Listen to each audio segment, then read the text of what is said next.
Camillus was born May 25, 1550, in Abruzzo, Italy. His mother had many babies before Camillus, but Camillus was the only one to survive through infancy. She was nearly 50 years old when she had him. You would think that since Camillus was a miracle baby, that this would automatically mean that he would be an angelic child, especially considering that his mother had a dream that she would one day have a son who would wear a red cross on his tunic and lead others by that same cross. Unfortunately, this was not so, as Camillus was born with a strong will and temper. His father, Giovanni, was a mercenary soldier and was rarely home to help discipline the child. His mother, Camilla, due to her age and declining health, wasn't able to keep up with her rambunctious son, who tested his boundaries in everything and defied all her attempts to discipline him. He got into fights, he skipped school, he learned his prayers but refused to say them. As he neared adolescence, his temper and belligerence became so bad that his mother became afraid of him. Worn out from stress, she died when Camillus was 13 years old. Giovanni sent Camillus to live with relatives, and they too had trouble with this unruly teen. Even as a young teenager, he was very tall and muscular and seemed to enjoy intimidating others. At age 17, Camillus left his relative's house to join his father as a mercenary for the Venetians in their war against the Turks. Now standing over 6 feet tall and very muscular, he fit in perfectly with the soldiers. He also fit in perfectly with the soldiers who cursed, spoke profanity, and spent time with women. He learned how to gamble and became quite good at it. With his father, they traveled from camp to camp and war to war, gambling in between.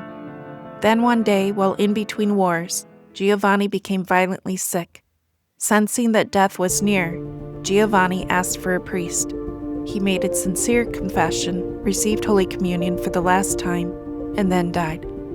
Camillus was stunned by the turn of events, not just of his father's death, but of his sudden repentance and conversion. This inspired Camillus to repent and change his life as well. One of his uncles was a Franciscan in Aquila, so Camillus decided to become a Franciscan too. After a few weeks with them, sensing that Camillus was not yet ready, they suggested that he take some time to pray and to see if he truly was to be a Franciscan. No sooner did Camillus leave the Franciscans than he went back to his old ways and gambling. A leg wound that he had received in the army, however, was not healing well, and soon Camillus was forced to find a hospital for treatment. As he dragged himself to Rome, which wasn't just down the road, Camillus supported himself by gambling. He finally found a hospital in Rome, San Giacomo, where he made the brothers who ran the place an offer. If they tended to his leg and gave him a bed and meals, he would work as a servant in the wards. In those days, this is how hospitals worked. Patients had to work for their care. They were not waited on or served as patients, except for the very sick and dying. Otherwise, it only made sense to them that those who were not extremely sick or injured should help out to keep the hospital running. The brothers agreed to give it a try, and while they took care of the patients, Camillus did the grunt work of lifting heavy things, throwing out garbage, and gathering dirty laundry. The arrangement worked for a while, but once again, Camillus found himself in trouble, making friends with the other men who were taken in that had the same bad habits as Camillus. After their work was done, Camillus and the dishwashers and floor scrubbers would set up a card game in the kitchen where they gambled. Camillus won too many games, and soon the men accused Camillus of cheating. This eventually led to a fight, which also led to Camillus being thrown out. With nowhere to go, Camillus became a mercenary again. Over the next 2 years, Camillus fought in Croatia, Naples, Sicily, and North Africa. Soon the wars were over, and Camillus once again turned to gambling, making it his profession. But this time he wasn't so lucky, and soon he lost everything he owned. First his sword, then his gun, and then even his coat. He wandered his way into the town of Manfredonia, and as he was begging at a church one day, a man spotted him and thought that he would make a good laborer for a new Capuchin monastery that was being built in town. He offered Camillus the job, and with no other options, Camillus took it. At the construction site, Camillus did all the most tedious jobs. He loaded building stones on donkeys, ran errands, and brought meals to the craftsmen. Camillus didn't like the work, but he stayed. One day, he heard a sermon from one of the monks. The sermon moved Camillus's heart, and later the same friar said to him, "God is everything, the rest is nothing. One should save one's soul which does not die." This had a profound impact on Camillus. Shortly afterward, he fell on his knees and prayed, "Lord, I have sinned. Forgive this great sinner. How unhappy I have been for so many years, not to have known you and not to have loved you. Lord, give me time to weep for my sins for a long time." Inspired by the Capuchin brothers' way of life, Camillus entered the novitiate, but was denied when a doctor deemed that the sore on his leg was incurable. So Camillus left for Rome to once again try to get his leg taken care of so he could enter the monastery. He went back to the same hospital, asking the same brothers for a second chance. Seeing that Camillus was in a better frame of mind, the brothers agreed. When his leg seemed a little bit better, he tried to enter the Capuchin monastery again, but again was denied because although his leg was a little bit better, it still wasn't curable. So Camillus, wanting to do something useful with his life, decided to go back to the hospital again, but this time to work. Working in the hospital, Camillus ended up bumping into the famous priest, St. Philip Neri, who had been reforming the people of Rome back to their faith. Philip learned Camillus' story and sensed a real willingness to change, and took Camillus under his wing, becoming his spiritual director. With a steady routine of work and St. Philip as his guide, Camillus' life began to change. He led a strict prayer life, practiced severe penances for his past sins, and wore a hair shirt.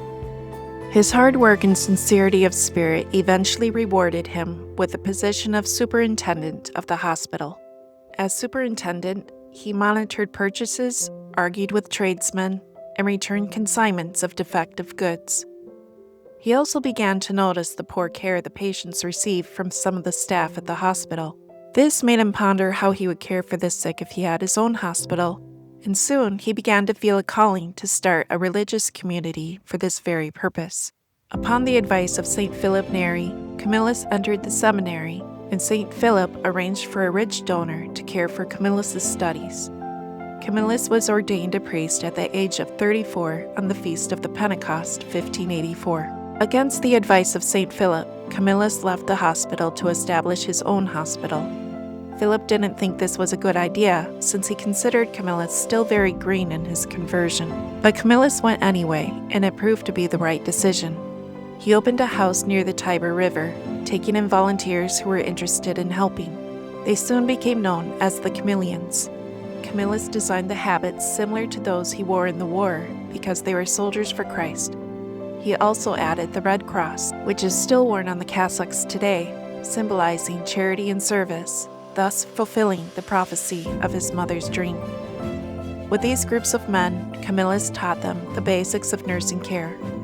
Remembering his own experience in the hospital, how patients had to work for their care, and how dirty and grimy everything was, and how rude some of the staff were to the patients, due to being hurried and stressed, Camillus knew that he didn't want that for his patients.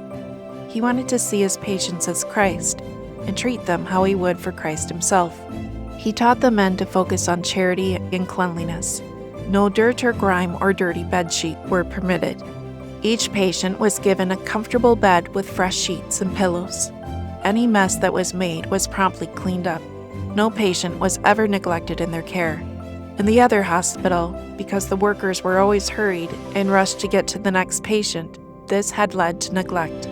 The frenzied care led to many premature deaths, as the staff often didn't realize the patients they had thought were dead was still alive, and these patients would be buried alive. Because of this, Camillus established a rule that a person must stay with a patient 15 minutes after their death to make sure they were truly dead. Camillus and his men did not just limit themselves to their house-turned-hospital, but they also went to private homes and tended to those on the streets.